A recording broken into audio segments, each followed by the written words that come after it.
Okay, in this video I'm going to talk about something that I talked about last semester, but I know that not everybody was here last semester, so here it is again. We have said in last week's video, and also in the introductory video, that an acid is something that's capable of donating H+ to bases. And this is an example. This is hydrochloric acid. This is the H+ that's going to get donated. It gets donated to the water. It turns the water into something called hydronium. So there's an example of donating an H+. The question is, what exactly is H+? This is not H+. This is supposed to be my cartoon for a proton. This is an electron. This is an H atom, but it is not H+. This is just regular old H because the proton has a positive charge, the electron has a negative charge. So this particular atom here has no electrical charge. It has an electrical charge of 0, or you say it's electrically neutral. That ain't H+. H+ has a positive charge. So what is H+? Well, this is H+. It's a proton and nothing else. There's no electron because it has a plus charge. And it has to have one proton because we said it's hydrogen. So another name for H+, an informal name that gets used a lot, especially in healthcare and medicine, is people will often call H+ a proton. Now, I know I mentioned this last semester, and I may have mentioned this in the past here as well. You may have heard of medicines called proton pump inhibitors. Even if you have not, you probably have heard of medicines called Prilosec and Nexium. Those are used to treat heartburn. And this is my proton pump inhibitor story. So here's a beautiful drawing of a stomach. As you are probably aware, the interior of your stomach, to function properly, is acidic. So there's a lot of acid in your stomach. There are cells that line the interior of your stomach, some cells, that have little molecular pumps that pump H+'s into the interior of your stomach.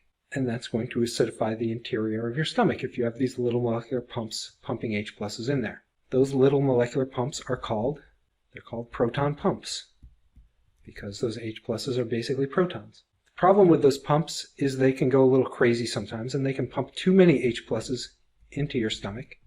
Some of those H+'s bubble up into your esophagus, and they irritate your esophagus, and they make you feel heartburn. There's all sorts of different things that you can take to relieve your heartburn. One of the things that you can take are medicines like Prilosec and Nexium. What the Prilosec and Nexium molecules do is they go to the pumps and they jam the pumps. They shut off the pumps. And if you shut off the pumps long enough, eventually the extra H+'s wash out of your system and your heartburn is relieved. So these particular types of medicines, they are called proton pump inhibitors. So there's your lesson on human biology. There is a point, though. I am actually making a point about protons, and it's coming. So another definition of an acid, this little thing here, the 3 dots in a triangle, that's a mathematical shorthand that means therefore. So if you ever see that in any of my other slides, that means therefore. Therefore, an acid also is something that releases a proton. This is another medicine that is used to relieve heartburn. Guess what its name is? It's Protonix because it nixes, it gets rid of the protons. So somebody got paid a lot of money to come up with that name. Now, here's my point. There are all sorts of different kinds of acid molecules out there in the world, and you can break them into categories. There are acid molecules that we call monoprotic. Mono means one. Protic means proton. Monoprotic acids are acids that are able to release one H+. There are other acid molecules that we call diprotic. What do you think those are capable of doing? Di means 2.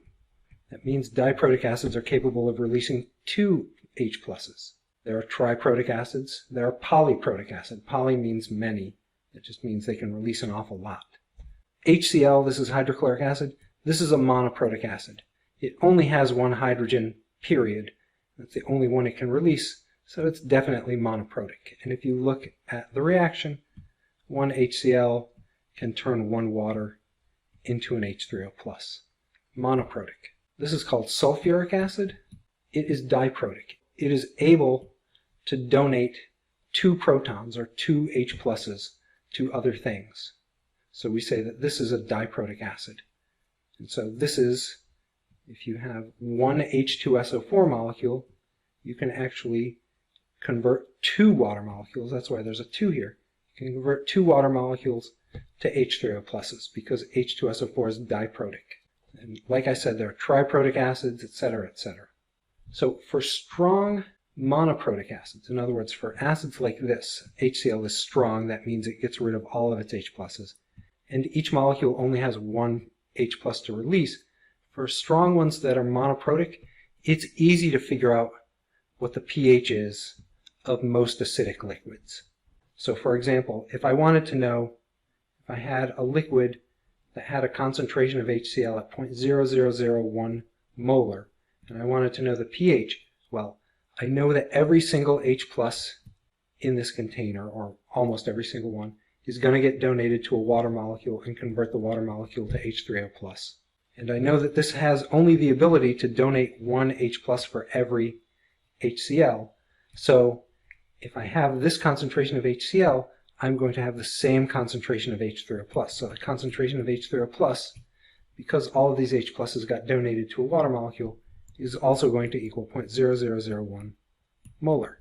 And so if I want to know what the pH is, it's going to be -1 times the logarithm of 0.0001 molar, and that is going to equal pH of 4, because this is 10 to the negative 4 power, and the logarithm of 10 to the negative 4 is negative 4, and negative 4 times negative 1 is positive 4. So if I have this concentration of HCl, I can tell pretty easily that the pH of my liquid is going to be 4.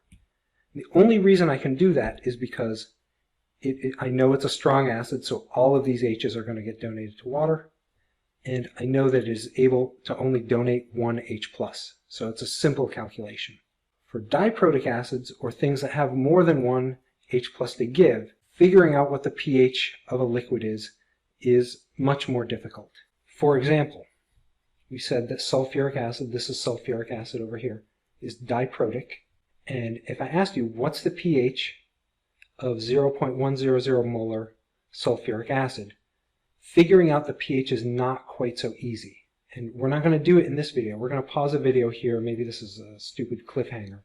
In the next video, we are going to work through how to figure out the pH of this liquid. There's some information that I am not telling you at the moment that is critical to figure this out. So I will see you in the next video.